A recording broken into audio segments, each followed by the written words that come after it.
Alhamdulillah nahmaduhu wa nasta'inuhu wa na'udhu billahi min shururi anfusina wa min sayyiati a'malina may yahdihillahu fala mudilla lahu wa may yudlil fala hadiya lahu ashhadu an la ilaha illallah wa ashhadu anna muhammadan abduhu wa rasuluhu amma ba'd fa inna astaqal hadithi kitabullahi wa ahsanal hadi hadi muhammadin sallallahu alayhi wa sallam wa sharral umuri muhdathatuha وكل محدثة بدعة وكل بدعة ضلالة وكل ضلالة في النار فقد قال الله تبارك وتعالى في محكم تنزيل العظيم كل نفس ذائقة الموت ثم إلينا ترجعون وقال النبي صلى الله عليه وسلم أكثروا ذكر هادم اللذات أكثروا ذكر هادم اللذات أكثروا ذكر هادم اللذات يعني الموت.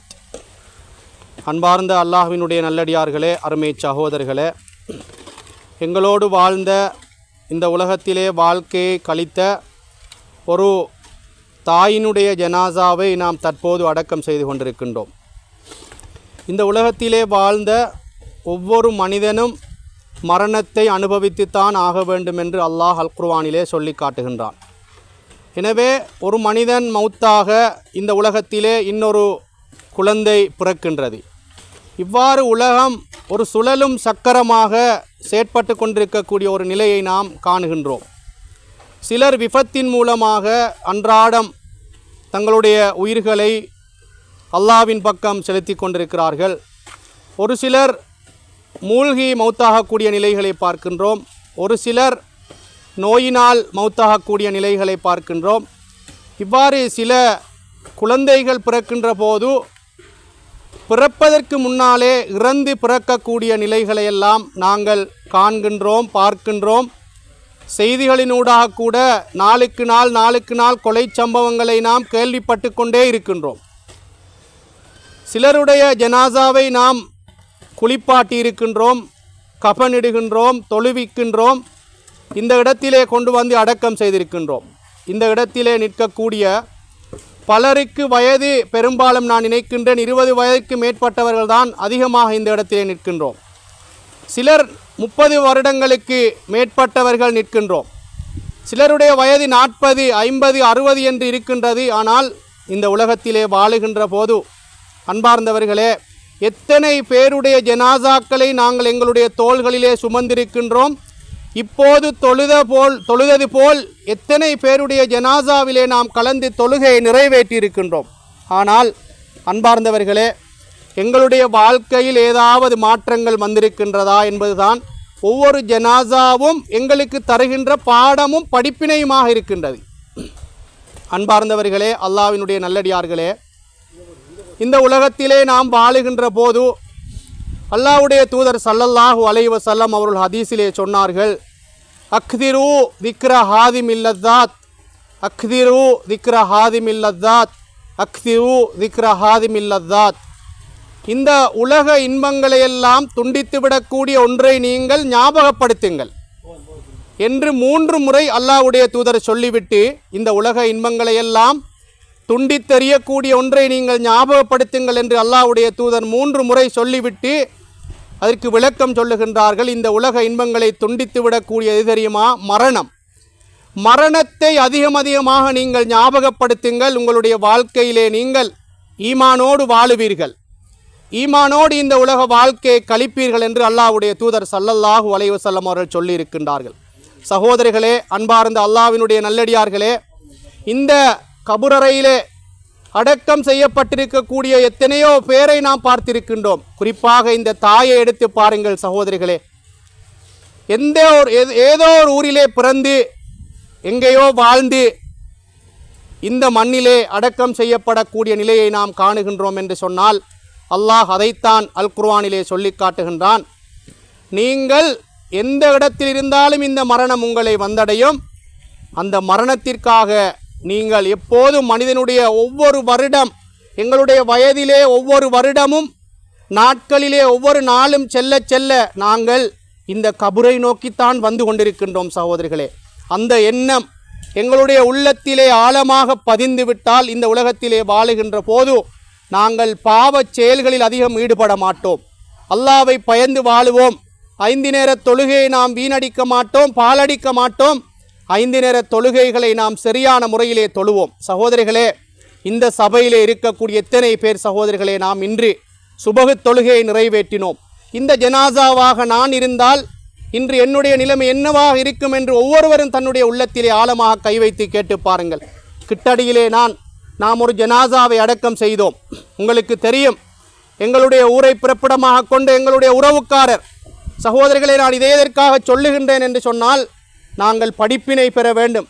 பாருங்கள், எங்களுடைய ஊரைச் சேர்ந்த ஒரு சகோதரனுடைய மகனுடைய ஜனாசாவில் கலந்து கொண்டோம்.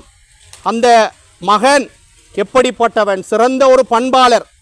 O level பரீட்சையிலே 9 பாடத்திலும் 9 ஏயை பெற்ற ஒரு நபர், ஒரு சிறப்பான ஒரு மனிதன், சிறப்பான ஒரு பையன். அந்த பிள்ளை கடைசியாக தன்னுடைய வாழ்க்கையிலே ஏலெவல் பரீட்சையும் எழுதி ஐசிடியிலே டிகிரி முடிக்கின்றார். டிகிரி முடித்தவர் அவருடைய அந்த கோர்ஸை முடித்து 3 மாதங்கள் கூட கடந்து செல்லவில்லை. சகோதரர்களே, அல்லாஹ் அவருடைய உயிரை கைப்பற்றி கொண்டான். இந்த இடத்திலே நாங்கள் சிந்திக்க வேண்டிய விடயம் என்ன தெரியுமா? அவர் ஓலெவலிலே 9 ஏ எடுத்தார், ஐசிடி துறையிலே டிகிரி முடித்திருக்கிறார். சகோதரிகளே, இதை நான் எதற்காக சொல்லுகின்றேன் என்று சொன்னால், சிறப்பான ஒரு பிள்ளை. அந்த பிள்ளை அந்த எங்களுடைய உறவுக்காரருடைய அந்த மகன் மௌத்தாகி சென்றார் என்று சொன்னால், இந்த கபருக்கு அவருடைய அந்த டிகிரி, அவருடைய அந்த ஓலெவல் பரீட்சை கை கொடுக்குமா? சகோதரிகளே, அன்பார்ந்த உறவுகளே, இந்த இடத்திலே நாங்கள் சிந்திக்க வேண்டிய விடயம். இந்த இடத்திலே நாங்கள் ஒரு டாக்டராக இருக்கலாம், ஒரு இன்ஜினியராக இருக்கலாம், ஓய்வு பெற்ற அதிபர்கள் இருக்கிறார்கள், ஆசிரியர்கள் இருக்கிறார்கள், சிறந்த பிஸ்னஸ்காரர்கள் இருக்கிறார்கள், எத்தனையோ கம்பெனிகளிலே வேலை செய்யக்கூடிய, சமூக தொண்டு நிறுவனங்களிலே வேலை செய்யக்கூடியவர் இருக்கின்றோம். ஆனால் நாங்கள் இந்த கபருக்கு எதை சேர்த்து வைத்திருக்கின்றோம்? சகோதரிகளே, எந்த நாளும் உழைக்கின்றோம், எந்த நாளும் தேடுகின்றோம், பணத்துக்கு பின்னால் ஓடுகின்றோம். கூடாது என்று சொல்லவில்லை, ஹராம் என்று சொல்லவில்லை, அல்லாஹ்வுக்காக வேண்டி நாம் எதை செய்திருக்கின்றோம்? சகோதரிகளே, அன்பார்ந்த உறவுகளே, ஒரு 100 ரூபாய் காசை நான் இன்று அல்லாஹ்வுக்காக வேண்டி செலவழித்தேனா? நான் ஒரு ஏழையை நான் இன்று அரவணைத்தேனா? பொய் சொல்லாமல் நான் இன்று இருந்தேனா? அடுத்தவனுடைய மனசை நோகடிக்காமல் பால்படுத்தாமல் நான் இருந்தேனா? அல்லாஹ்வுடைய தூதர் ஸல்லல்லாஹு அலைஹி வஸல்லம் அவர்கள் சொன்னார்கள், நீங்கள் வெற்றி பெற்றவர்கள். எப்போது தெரியுமா வெற்றி பெற்றவர்கள்? இந்த உலகத்திலே மனிதர்களோடு நீங்கள் நடக்கின்ற போது சிறப்பான முறையிலே நடந்து கொள்ளுங்கள். அவர்களுடைய உள்ளங்களை நோகடித்து விடாதீர்கள், பால்படுத்தி விடாதீர்கள். நீங்கள் மௌத்தாகுவதற்கு முன்னால் அவரிடத்திலே சென்று நீங்கள் மன்னிப்பு கேட்டு, அவர் மன்னிக்காத வரைக்கும் அல்லாஹ் மன்னிக்க மாட்டான். எனவே இந்த உலகத்தில் வாழுகின்ற போது அடுத்த மனிதர்களை சகோதரர்களாக நினைத்து வாழுவோம். இந்த கபுரறையில் மௌத்தாகியதற்கு பின்னால் சகோதரிகளே, இந்த ஊரிலே இருக்கக்கூடியவர்கள் அல்லது வெளிநாட்டிலே நாம் சிலர் மௌத்தாகிவிடலாம். எங்களுக்கு கையேந்துவதற்காக வேண்டி நாங்கள் பலரை உருவாக்க வேண்டும். சகோதரிகளே, அன்பார்ந்தவர்களே, எனவே எங்களுடைய ஜனாசாவுக்கும் வந்து கையேந்தக்கூடிய சமுதாயத்தை, கையேந்தக்கூடிய நல்ல மனிதர்களை, 5 நேரம் தொழக்கூடியவர்களை நாங்கள் உருவாக்குவது எங்களுடைய தார்மீக கடமை என்பதை நாங்கள் இந்த இடத்திலே கட்டாயம் புரிந்து கொள்ள வேண்டும். சகோதரிகளே, இந்த தாய் எங்கேயோ பிறந்தவள், எங்கேயோ வந்து வாழ்ந்து எங்கேயோ அடக்கம் செய்யப்பட்டிருக்கின்றார் என்று சொன்னால், சகோதரிகளே, எங்களுடைய நிலைமைகளும் அவ்வாறு தான். சில வேளை நாங்கள் எக்ஸிடென்ட் ஆகி துண்டு துண்டாக பாதையிலே சிதறி மௌத்தாகக்கூடிய நிலையை எங்களில் யாருக்கு அல்லாஹ் ஏற்படுத்த இருக்கின்றானோ தொழுதுவிட்டு நாங்கள் அல்லாஹ்விடத்திலே கையேந்த வேண்டும். யா அல்லாஹ், திடீரென்று என்னை மௌத்தாக்கி விடாதே, இந்த உலகத்தில் வாழுகின்ற போது நல்ல முறையில் என்னை வாழ வையா அல்லாஹ், என்னை எனக்காக வேண்டி கையேந்துகின்ற ஒரு சமுதாயத்தை உருவாக்கி விடியா அல்லாஹ், நான் மௌத்தாகினாலும் என்னை யாரும் கெட்ட மனிதன் என்று சொல்லிவிடக் கூடாதியா அல்லாஹ், நான் மௌத்தாகினாலும் என்னை கள்ளன் என்று சொல்லிவிடக் கூடாதியா அல்லாஹ் என்று ஒவ்வொரு மனிதனும் தன்னுடைய உள்ளத்திலே ஆழமாக பதிய வைத்து இந்த உலக வாழ்க்கையை நாம் வாழ்ந்தோம் என்று சொன்னால், சகோதரிகளே, இங்கே வந்திருக்கின்ற இந்த சொற்ப மனிதர்கள் போதும் ஒருவர் சுவர்க்கம் செல்வதற்கு. ஏன் அல்லாஹ் இந்த இடத்திலே இருக்கக்கூடிய நபர்களில் ஒரு 20 பேருடைய துவாவை ஏற்றுக்கொள்ள மாட்டானா? சகோதரிகளே, அன்பார்ந்த உறவுகளே, எனவே நாங்கள் எங்களுக்காக வேண்டி துவா செய்கின்ற, எங்களுக்காக வேண்டி கையேந்துகின்ற, எங்களுக்காக வேண்டி பிரார்த்தனை செய்கின்ற பிள்ளைகளை, நபர்களை, மனிதர்களை உருவாக்கிவிட்டு மரணிக்க வேண்டும். சகோதரிகளே, எங்களுக்கு நாங்கள் இந்த உலகத்தில் எவ்வளவுதான் உழைத்தாலும், எவ்வளவுதான் தேடினாலும் சகோதரிகளே, இந்த கபுரறைக்கு மீய போவது, எஞ்ச போவது எது தெரியுமா? ஒருவனுடைய தொழுகை, ஒருவனுடைய இபாதத், ஒருவனுடைய ஜக்காத், ஒருவனுடைய சதக்கா, பிற மனிதர்களோடு நடந்து கொண்ட நல்ல முறைகள் தான் இந்த இடத்திற்கு எங்களுக்கு கை கொடுக்கும். எனவே சகோதரர்களே, அன்பார்ந்த உறவுகளே, நல்ல மனிதர்களாக இந்த உலகத்திலே வாழுவோம். இன்றிலிருந்தாவது நாங்கள் தொழக்கூடியவர்களாக உருவாக வேண்டும். சகோதரிகளே, மகரிபு தொழுகையோடு தொழாதவர்கள் தொழ ஆரம்பிப்போம். சுபகு தொழுகையில் எத்தனை பேர் சகோதரர்களே நாங்கள் வீணடித்து தூக்கத்தை செலுத்துகின்றோம் என்று சொன்னால், இந்த உலகத்திலே இந்த கபூர் எங்களுக்கு பெரிதல்ல, இந்த உலகத்திலே அல்லாஹ் எங்களுக்கு பெரியவன் அல்ல, எங்களுடைய தூக்கம்தான் பெரிது என்று தூங்கிக் கொண்டிருக்கின்றோம் என்று சொன்னால், அஸ்ஸலாத்து கைரும் மினன் நௌம், சுபகு சுபகிலே பாங்கிலே சொல்லப்படுகின்றது, தொழுகை இருக்கின்றதே தூக்கத்தை விட சிறந்தது என்று ஒவ்வொரு நாளும் 5 தடவைகள் ஒவ்வொரு நாளும் சுபகு நேரத்திலே சொல்லப்படுகின்றது. யார் சகோதரிகளே? விரல் விட்டு எண்ணக்கூடியவர்களை தவிர இதை நாங்கள் காதிலே இன்னும் உள்வாங்கவில்லை சகோதரிகளே. அப்போது எங்களுடைய கபூர் எவ்வாறு சகோதரிகளை ஒளிமயமிக்கதாக ஆகும்? எனவே வந்திருக்கக்கூடிய சகோதரிகளே, அல்லாஹ்வினுடைய நல்லடியார்களே, தொழுகைக்கு முன்னால் நான் சொன்னது போன்று ஜனாசாக்கள் ஊர்களிலே விழுந்து விட்டால், ஜனாசா இடம்பெற்று விட்டால், ஊரிலே யார் யாரெல்லாம் இருக்கின்றார்களோ அவர்களுக்கு கட்டாய கடமை இந்த ஜனாசாவிலே கலந்து கொள்வது. ஃபர்து கிஃபாயா யாருக்கு தெரியுமா? ஊரிலே இல்லாதவர்கள் இந்த ஜனாசாவிலே தவிர்க்க முடியாத காரணங்களினால் கலந்து கொள்ள முடியாதவர்களுக்கு மாத்திரம்தான் சலுகை.